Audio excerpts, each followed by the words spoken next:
아멘. 우리 옆에 분과 한번 인사하시겠습니다. 사랑합니다. 인사하겠습니다.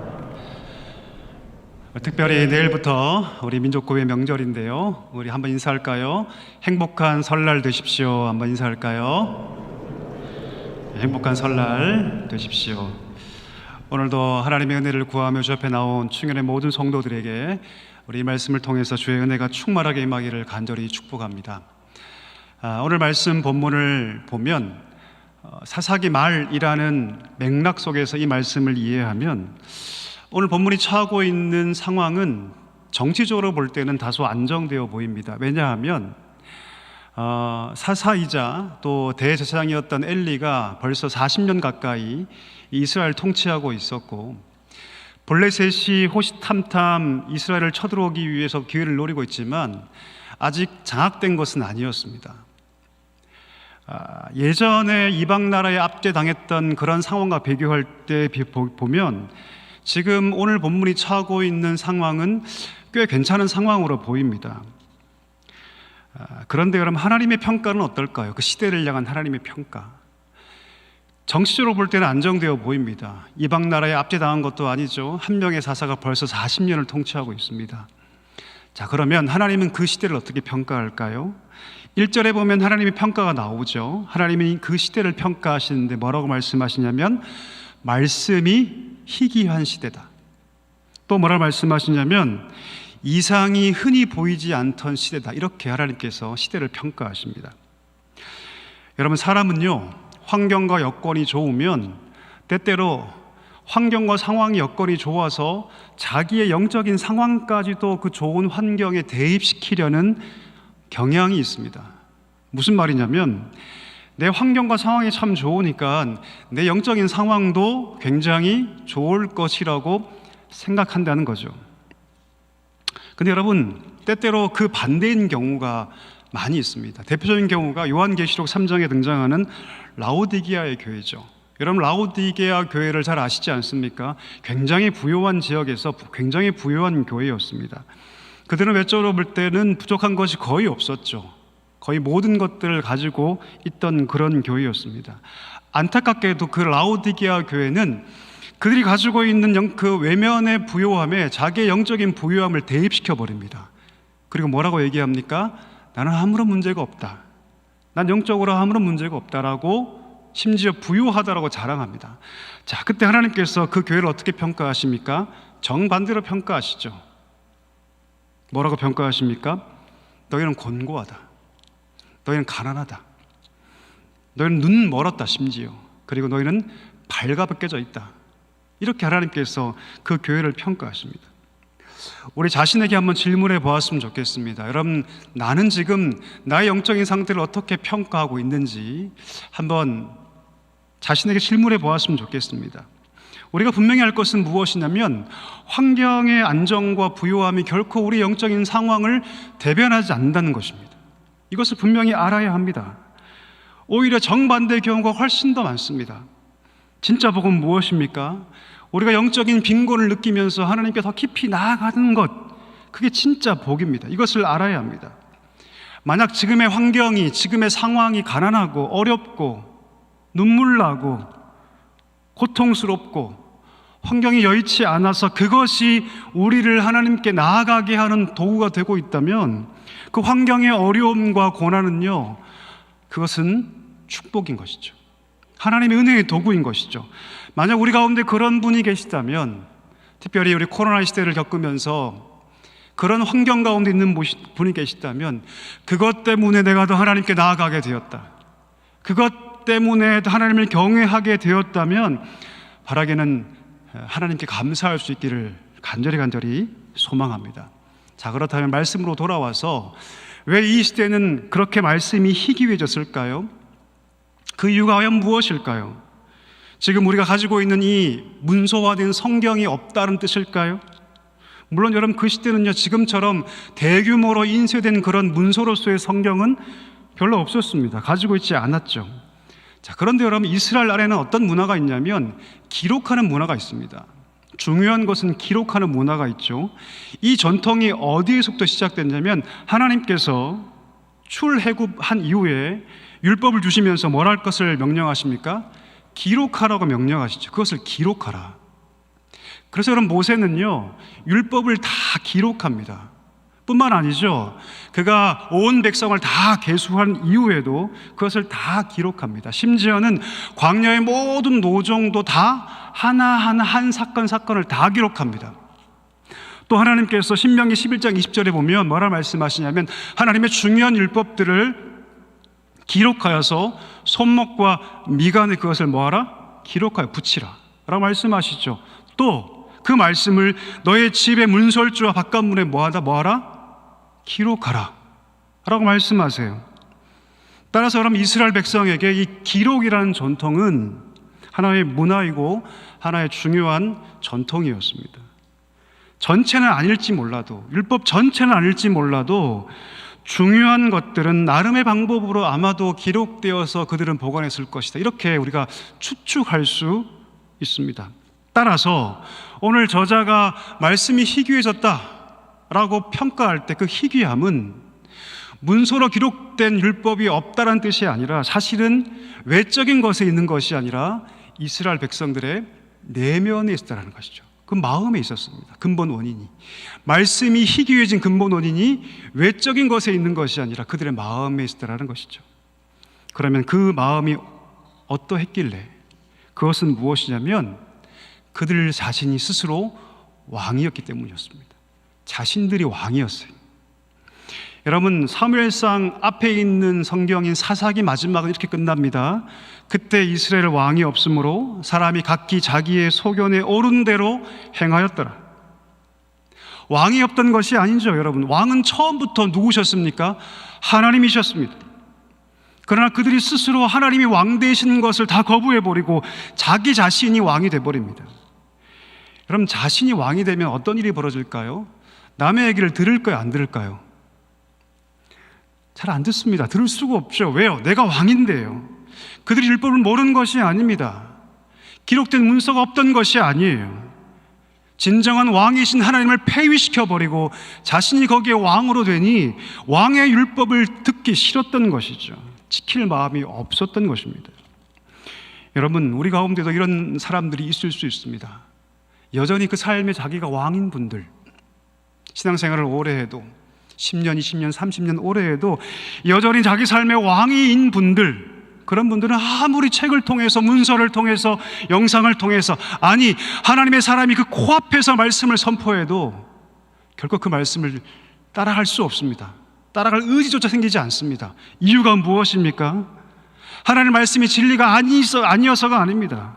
그 이유는 단 한 가지, 여전히 자기 삶의 왕이 누굽니까? 자신이기 때문입니다. 우리 냉철히 한번 생각해 보기를 원합니다. 내가 만약 하나님의 말씀에 순종하기가 어렵다면 과연 그것이 말씀이 진리가 아니었기 때문인지, 혹은 다른 데 있는 것은 아닌지, 내가 정말 하나님의 말씀에 따르기 힘들다면 그 진짜 이유는 무엇이냐면 여전히 내 삶에 내가 왕이기 때문입니다. 주인이기 때문입니다. 따라서 오늘 본문의 말씀이 희귀해진 이유는 필사된 문서 형식으로 말씀이 없다 이런 뜻이 아니라 패역한 이스라엘 백성들 마음 가운데 자기 스스로 왕이 되고자 하는 패역한 마음 때문이었던 것이죠. 여러분, 우리는 사사기 말에 얼마나 그 백성들 가운데 끔찍한 사건이 벌어진 것을 알고 있습니다. 사사기 말에 11지파와 한 지파가 싸우게 되죠. 11지파와 베냐민파가 내전을 벌이는데요, 참 참혹합니다. 여러분, 그 정도의 참혹함을 겪었다면 그 온 나라가 하나님께 돌이켜야 하는 거 아니겠습니까? 돌이키기에 충분한 사건이었습니다. 사사기 21장에 보면 끔찍한 내전 때문에 베냐민 지파가 거의 멸절될 위기에 처하게 되지 않습니까? 분노와 광기에 사로잡힙니다. 그리고 그들이 서로가 서로를 죽이기 시작합니다. 동족을 잔혹하게 살해하죠. 베냐민 지파가 거의 다 멸절당할 즈음에 그들이 비로소 정신을 차립니다. 번뜩 정신을 차려요. 사사기 21장 15절에 보면 뭐라고 기록되냐면 백성들이 베냐민을 위해서 뉘우쳤다 이렇게 얘기합니다. 무슨 말일까요? 정신을 번쩍 차려보니 자신들이 자행한 끔찍한 살육의 현장을 보게 되었고 자기의 민낯을 보게 되었다, 이런 뜻입니다. 생각해 보십시오. 이 정도의 죄와 고통이라면, 정상적인 하나님 백성이라면 그 끔찍한 죄의 현장, 그것도 내가 버려놓은, 내가 자행한 끔찍한 죄와 끔찍한 고통의 현장을 지금 목도하고 있다면, 정상적인 하나님 백성이라면 그때 하나님께 돌아가는 것이 맞습니다. 근데 그들은요, 후회하기는 해요. 슬퍼하기는 합니다. 아파하기는 합니다. 그러나 그 고통과 그 아픔과 후회가 회개의 자리까지 가지 않습니다. 회개의 자리까지 연결되지 못해요. 여러분, 우리도 마찬가지죠. 하나님께서 왜 우리 인생 가운데 고통을 주실까요? 왜 하나님께서 우리 가운데 아픔을 주실까요? 그냥 후회와 슬픔의 단계에서 멈추게 하기 위해서 그것을 주시는 것이 아니죠. 왜 하나님이 우리에게 아픔을 주시고 고통을 주십니까? 우리를 참 회개의 자리까지 이끄시기 위해서 그것을 주십니다. 하나님이 진정 원하시는 것은 참 회개인 것이죠. 그런데 대부분의 사람들이 거기까지 가지 못합니다. 아파하기도 하고 후회하기도 하고 눈물 흘리기도 하지만 하나님이 진정 원하시는 그 끝자리까지 가지 못한다는 것이죠. 이스라엘 백성이 그랬습니다. 동족 상잔이라는 그 끔찍한 비극을 눈으로 목도했음에도 불구하고 그들은 하나님이 원하시는 그 참된 회개의 자리까지 가지 못하고 그냥 아파하고 그냥 속상해하고 그냥 후회했던 것이죠. 그래서 그 사건을 다 기록한 다음에 사사기 저자는 그 마지막에 뭐라고 기록하냐면, 여전히 그들이 각자의 소견에 오른 대로 행하였다라고 마무리 짓고 있습니다. 우리 사랑하는 충현의 모든 성도 여러분, 우리 인생도 이럴 수 있습니다. 우리 인생도 이렇게 마무리될 수 있다는 것이죠. 그렇게 고난을 당했으면서, 그렇게 아픔을 당했으면서, 그렇게 눈물을 흘렸으면서 그저 후회와 눈물과 아픔뿐이었을 뿐 여전히 그는 그 자신의 왕이었다, 이렇게 기록될 수 있다는 말입니다. 얼마나 안타까운 일입니까? 그러나 그렇게 기록되어서는 안 되죠. 이렇게 기록되어야 합니다. 그는 그 고통을 통해서 진정 하나님을 왕으로 모실 수 있었다. 그는 그 아픔 때문에 하나님 만났고 그 눈물 때문에 진정 하나님을 섬기게 되었다, 이렇게 기록되어야 합니다. 우리 바라기는 충현의 모든 성도 여러분, 혹시 여러분 아프십니까? 고통 가운데 있습니까? 그저 눈물과 후회와 탄식으로 멈춰지지 않기를 간절히 소망합니다. 하나님 기뻐하시는 참 회개의 자리까지 나아갈 수 있기를, 그래서 진정 하나님을 왕으로 섬길 수 있게 되기를 간절히 소망합니다. 자, 이것이 첫 번째 이유입니다. 자, 두 번째 이유가 뭘까요? 말씀이 희귀해진 두 번째 이유는요, 바로 리더의 영적인 무능함 때문이었습니다. 리더의 영적인 무능함. 본문 2절 한번 볼까요, 여러분? 본문 2절에 보면 엘리 대제사장의 상태를 묘사하는데 어떻게 묘사하냐면 그가 눈이 점점 어두워 잘 보지 못했다. 제가 이 말씀 준비하면서 좀 뜨끔했습니다. 제가 요즘 노안이 왔거든요, 여러분. 그래서 내가 이런 건 아닌가, 개그를 해두지 않으시는군요. 농담입니다. 오늘 본문의 저자는 여러분, 엘리가 눈이 어두워져서 잘 보지 못했다라고 기록합니다. 단지 그의 외형을 보고 설명하기 위해서일까요? 그렇지 않습니다. 오늘 사사기 저자는 단지 엘리의 육체적 상황만을 묘사하는 것이 아닙니다. 한 종교 리더의 영적인 타락과 무능과 무지, 그리고 그로 인해 발생했던 그 민족과 그 나라의 어두운 영적인 현실을 이 하나의 작은 사건 하나로 지금 보여주고 있는 것이죠. 종교 지도자들의 그 무능은 결국 이스라엘 백성들의 무지를 낳았습니다. 하나님의 말씀이 결핍되는 거예요. 듣지 못하죠. 그런 영적으로 굶주리게 되었고 죄를 따라 살아갈 수밖에 없었던 것입니다. 여러분, 오늘날에도 이런 비극은 여전히 반복됩니다. 목회자의 영적인 타락이 심지어 한 교회의 존폐까지도 결정짓는 끔찍한 상황들을 우리는 쉽게 접하고 있습니다. 따라서 여러분, 생명의 말씀을 전달할 1차적인 책임을 가진 목회자를 위해서 늘 우리가 기도할 이유가 바로 여기 있습니다. 우리 충현교회는 좋은 전통을 가지고 있죠. 늘 기도할 때마다 담임 목사님이 기도하는 거 얼마나 좋습니까? 그렇죠? 계속 기도하셔야 합니다. 뿐만 아니라 여러분의 교구, 특별히 우리 교육부서의 다음 세대를 책임지고 있는 교육자들과 교사를 위해서 여러분들 기도해 주시기를 간절히 소망합니다. 그들이 세워질 때 공동체가 세워지기 때문이죠. 여러분, 이 원리는요, 가정에도 그대로 적용됩니다. 성경은 자녀들에게 말씀을 가르칠 일차적인 책임을 누구에게 지우고 있냐면, 누구에게 지우고 있을까요? 부모에게 지우고 있습니다. 부모에게. 하나님 명령의 정수라고 할 수 있는 쉐마 이스라엘, 들으라 이스라엘, 신명기 6장과 4절에서 9절까지 말씀을 보면 하나님께서 그 백성, 그 자녀들에게 말씀을 가르치라라고 명령하시는데, 그 본질적인 책임을 누구에게 묻고 계시냐면 부모에게 묻고 있습니다. 부모에게. 6장 6절을 보면 먼저 이렇게 말씀하세요. 부모 세대들이여, 마음을 다하여, 너의 목숨을 다하여 여호와 하나님을 사랑하라. 이게 시작입니다, 여러분. 따라서 그 부모가 하나님을 진심으로 사랑하지 못하면 그 다음은 사실 돌아갈 수가 없죠. 따라올 수가 없는 것이죠. 먼저 그 부모 세대가 힘써 하나님을 사랑하고 그 말씀을 그 마음에 새겨야 합니다. 부모 세대가 먼저 하나님 사랑하지 못하고 부모 세대가 먼저 그 마음에 하나님 말씀을 새기지 못하면 결코 그의 자녀들에게 그 말씀을 가르칠 수 없으니 하나님 명령하세요. 쉐마 이스라엘, 들으라. 너희 부모 세대여, 먼저 하나님을 경외하고 너희 마음판에 먼저 그 말씀을 새기라. 자, 그런 다음에 너의 자녀들에게 뭐하라? 부지런히 가르치라. 그럼 부지런히 뭡니까? 그 쉐마 이스라엘 보면 누워있든 간에, 길을 갈 때든 간에, 무엇을 하든 간에 말씀을 뭐하라? 가르치라. 그래서 그들이 누워있는 상황에서 그 말씀을 배웠다면 그 누워있는 상황에 그 말씀을 깨달을 수 있도록, 그들이 길을 간다면 길을 가는 상황의 말씀을 깨달을 수 있도록, 걷는다면 그 걷는 상황에 맞는 말씀을 깨달을 수 있도록 어떤 상황에라도 그 말씀을 가르치라. 부지런히 가르치라. 그렇게 우리에게 말씀하고 있는 것입니다. 그런데 많은 부모님들이 교회 학교에 아이들을 맡겨놓고 속된 말로 손을 떼버립니다. 의무를 져버리죠. 이렇게 생각합니다. 아, 우리 아이가 교회에 가고 있으니 잘 될 거야. 잘 될 거야. 주영교회 와서 횟수로 7년 정도를 사역하면서 많은 분들을 만났습니다.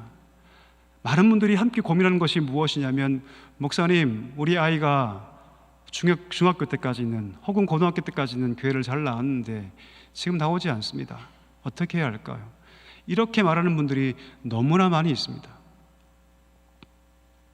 그냥 교회를 가고 있으면 될 거라고 막연하게 생각합니다. 물론 여러분, 지금 시대에 아이가 교회 나가는 거 너무너무 중요하죠. 그러나 그것이 결코 전부가 될 수는 없습니다. 왜요? 하나님께서는 자녀를 향한 교육의 책임을 부모에게 맡기셨기 때문입니다. 다시 말하면 부모가 말씀 교육의 주체로 세워지지 않으면 안 된다는 것이죠. 부모가 팔을 걷어붙이고 뛰어들지 않으면 결코 우리의 자녀들이 다음 세대로 세워질 수 없다는 것은 신명기부터 하나님 우리에게 말씀하시는 것입니다. 혹시 여러분 가운데 자녀들이 계십니까? 그렇다면 우리가 팔을 걷어붙여야 합니다. 방법론을 얘기하는 것이 아니라 먼저 우리 마음 가운데 여호와를 경외하는 마음으로 가득 채워져야 하고 하나님을 힘써 사랑해야 하며, 더 나아가서 먼저 우리 마음 가운데 하나님의 말씀이 충만해져야 합니다. 그리고 그 자녀의 모든 상황마다 그들이 그 말씀을 붙잡고 일어나도록, 걸어가도록, 살아가도록, 숨쉬도록 말씀을 가르쳐야 한다는 것입니다. 여러분, 사실 처음부터 무능한 리더는 별로 없습니다. 다 거의 유능합니다. 꽤 유능해요. 왜 사람이 무능해지는 줄 아십니까? 아무리 유능한 사람도 무감각해지면 무능해집니다. 아무리 유능한 목회자도 교회와 성도와 하나님 나라에 대해서 무감각해지면 어느 순간 무능해집니다. 아무리 양질의 부모도 자녀의 영적인 상태에 무감각해지면 결국 무능해집니다. 오늘 우리가 보고 있는 이 엘리의 무능함은 결국 그 백성을 향한 무감각에서 비롯되었습니다. 이스라엘이 각자 소견에 오른 대로 행동해도 아파하지 않는 무감각, 심지어 자신의 두 아들이 예배를 훼손하고 성전 한복판에서 간음의 죄를 저질러도 금하지 않는 무감각. 이 무감각이 엘리로 하여금 무능한 자로 만든 것입니다. 여러분, 우리가 이렇게 되지 않기를 간절히 소망합니다. 자녀를 향한 영적인 감각을 깨우시기를 간절히 소망합니다. 그들이 말씀을 따라 걷고 있지 못하다면 그들을 깨우쳐서 말씀을 가르치며 어떠한 상황에서라도 그들이 그 말씀을 놓지 않도록, 길을 가는 상황이면 그 길 속에서, 누워있는 상황이면 누워있는 상황에서라도 그 말씀을 깨닫고 붙잡을 수 있도록 가르칠 수 있기를 간절히 소망합니다. 말씀의 길을 걸어가도록 우리 부모 세대가 깨어나서 그 모든 일에 전심으로 올인할 수 있기를 간절히 소망합니다. 자, 그렇다면 그렇게 말씀이 희귀해진 결과를 오늘 본문은 뭐라고 얘기합니까? 뭐가 보이지 않게 되었다? 이상이 보이지 않게 되었다라고 말합니다. 여러분, 이상이란 뜻은 영어 성경으로는 어떻게 번역하냐면 비전이란 단어로 번역하고 있습니다. 비전이란 단어를 들어보셨죠? 비전이 뭡니까? 쉽게 말해서 보는 겁니다. 지금 제가 여러분 보고 있죠? 보는 겁니다. 여러분, 보는 것이 얼마나 중요합니까? 보는 것은 뭘 결정을 하면, 보는 것은 우리 인생을 결정합니다. 인생의 방향을 결정하죠. 보는 것은 인생의 방향뿐 아니라 그 인생의 가치도 결정합니다. 질도 결정해요. 아무리 열심을 내어도 그 방향이 잘못되어 있다면, 가다가 게시판을 잘못 봐서 혹은 표지판을 잘못 봐서 다른 곳을 봤어요. 그러면 잘못된 길을 가는 거죠. 아무리 열심을 내어도 잘못된 길로 가면 거기에는 어떤 의미와 가치도 발견할 수 없습니다. 그러니 여러분, 보는 것은 뭡니까? 그 사람의 방향과 그 삶의 가치를 결정하죠. 따라서 하나님께서는 늘 당신의 백성들에게 뭘 주시기를 원하십니까? 비전 주시기를 원하세요.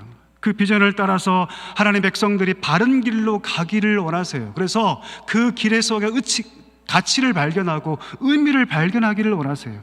근데 그 비전을 무엇을 통해 주시냐면 말씀을 통해 주십니다. 말씀을 통해서. 따라서 이상이란 무엇입니까? 말씀을 매개로 해서 하나님이 당신의 백성이 주신 하나님의 시각, 하나님의 인식, 하나님의 그 영적인 인식이라고 정의할 수 있습니다. 시편 19편 8절에 보면 시인이 이렇게 고백하죠. 여호와의 계명은 순결해서 눈을 밝게 하신다. 이렇게 고백합니다. 하나님의 말씀을 통해서 하나님의 계시가 우리 가운데 깨달아지고, 그 깨달아진 계시를 통해서 우리가 하나님의 뜻대로 우리 삶이 나아갈 수 있게 되기 때문이죠. 여러분, 광야에서 하나님께서 그 백성을 인도하셨죠. 하나님의 임재를 상징했던 구름 기둥, 불 기둥으로 하나님께서 그 백성을 인도해 가십니다. 자, 그런데 백성과 그 기둥 사이에 뭐가 있었습니까? 뭐가 있었죠? 법궤가 있었습니다. 법궤가 왜 법궤입니까? 그 법궤 안에 뭐가 들어있습니까? 율법을 기록한 두 돌판이 들어가 있기 때문입니다. 하나님께서 고의적으로 이런 구조를 만드셨어요. 하나님의 임재를 상징했던 그 기둥과 따라가는 그 백성 사이에 법궤를 두셔서 하나님께서 그 말씀을 통해서 비전을 보게 하시고, 그 말씀을 통해서 비로소 그 백성의 길을 찾아갈 수 있다, 이것을 하나의 구조를 만드셔서 우리에게 보여주시는 것이죠. 따라서 여러분, 여러분의 가정이, 여러분의 순이 하나님 비전에 따라서 나아가는 가정, 나아가는 순이 되기를 원하신다면 거기에는 반드시 하나님의 말씀이 있어야 할 줄 믿습니다. 때로는 여러분, 수술하는 그 의사가 가지고 있는 메스처럼 그 말씀이 우리 삶 가운데 잘선검이 되어서 우리 삶을 수술해야 합니다. 때로는 광야를 걸으면서 지치고 힘들 때 우연히 발견하는 그 돌 틈에 있는, 혹은 바위 틈에 있는, 혹은 나무 틈에 있는 송이꿀처럼 말씀이 우리의 기력을 소생하게 하는 그런 말씀이 경험되어야 합니다. 때로는 우리를 깨우는 회초리처럼 우리의 잠을 깨우고 우리를 회복시키는 그런 말씀이 우리의 가정 가운데 경험되어야 합니다. 그때 비로소 우리 가정과 우리의 순이 그렇게 하나님의 비전을 따라 걸어가게 된 것입니다.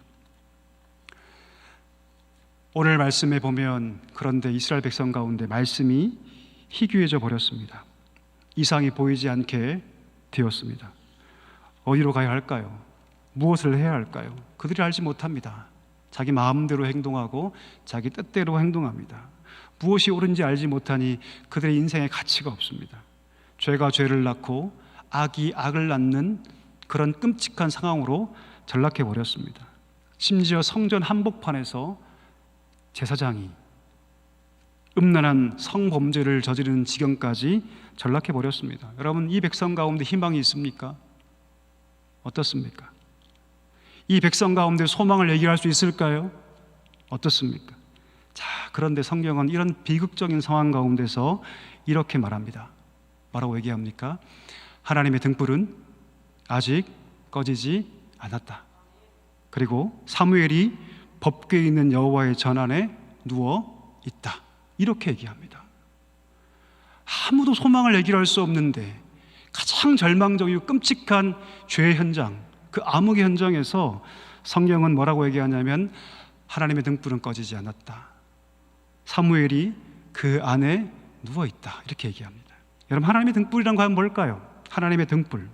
언뜻 생각할 때 그 성전 안에 있는 7가지로 구성된 촛대를 아마 여러분 연상될 것입니다. 여러분, 이 촛대는 감람류, 순결한 감람류로 저녁부터 아침까지 항상 불을 피웠죠. 불을 켜놨죠. 아마도 사무엘이 그 타락한 두 아들, 엘리의 두 아들 대신해서 이 일을 감당했던 것 같아요. 앞이 안 보이는 엘리 제사장을 수종드는 동시에 아마도 밤에 순결한 감람류를 거기에 부어서 불이 꺼지지 않는 역할을 아마도 거기서 잠을 자면서 감당했던 것 같습니다. 그러나 여러분, 등불이 꺼지지 않았다는 것은 1차적으로 기본적으로 모두가 잠들어 있는 그 깜깜한 밤에 저녁 혹은 새벽에 성전 안에 그 불은 켜져 있다는 것을 의미합니다. 그런데 이런 상황적 설명 이후에도 거긴 영적인 의미가 담겨 있습니다. 그럼 구약을 찾아보면 등불에 몇 가지 의미가 나오는데 그 중에 가장 중요한 것은 무엇이냐면 하나님께서 세우신 사람. 여러분, 뭐라고요? 하나님께서 하나님의 의에 따라서 세운 하나님의 사람, 이것을 뜻합니다. 사무엘하 21장 17절에 보면 블레셋과의 전쟁이 벌어지는데 거기에 다윗이 직접 참전하려고 합니다. 자, 그때 다윗의 추종자들이 뭐라고 얘기하냐면 이렇게 얘기하죠. 왕이여, 전장에 나가지 마소서. 그 다음이 중요한데요. 이스라엘의 등불이 꺼지지 않게 하소서. 당신이 나가 죽으면 등불이 꺼지니 당신이 죽지 않게 하기 위해서 등불이 꺼지지 않게 하소서라고 얘기합니다. 역대하 21장 7절에 보면 여호람이라는 왕이 등극하는데요, 이 왕이 굉장히 사악하게 이를 데가 없는 악한 왕입니다. 역사상 유례를 찾아볼 수 없는 악한 왕이었죠. 충분히 하나님께 진멸당할 수 있는 왕인데, 근데 그때 성경은 뭐라고 기록하냐면 이렇게 기록합니다. 여호와께서 다윗의 집을 멸하기를 즐겨하지 아니하셨음은 이전에 다윗과 더불어 언약을 세우시고 또 다윗과 그의 자손에게 항상 등불을 주겠다고 말씀하셨음이더라. 등불이란 무엇입니까? 하나님의 언약의 그 신실한 이행을 위해서 세우신 하나님의 사람, 그 사람이 하나님의 그 언약을 이어나갑니다. 결국 무엇이냐면 등불이 꺼지지 않았다는 것은 끔찍한 이스라엘의 타락과 배교에도 불구하고 하나님의 언약의 신실함은 지금 흐르고 있고 꺼지지 않았고, 하나님은 그 언약의 신실한 이행을 위해서 하나님의 사람을 세우신다, 이것을 말씀하고 있는 것입니다. 그리고 일부러 하나님께서 그 장면을 만드시죠. 일부러 그 등불 옆에 누굴 두십니까? 지금 사무엘을 두시는 거예요. 일부러 하나님께 사무엘을 두셔서 이 사실을 명확하게 말씀하고 있는 겁니다. 결국 사무엘은 하나님 세우신 등불로 이 패역한 이스라엘 백성 가운데 등불의 사명을 감당합니다.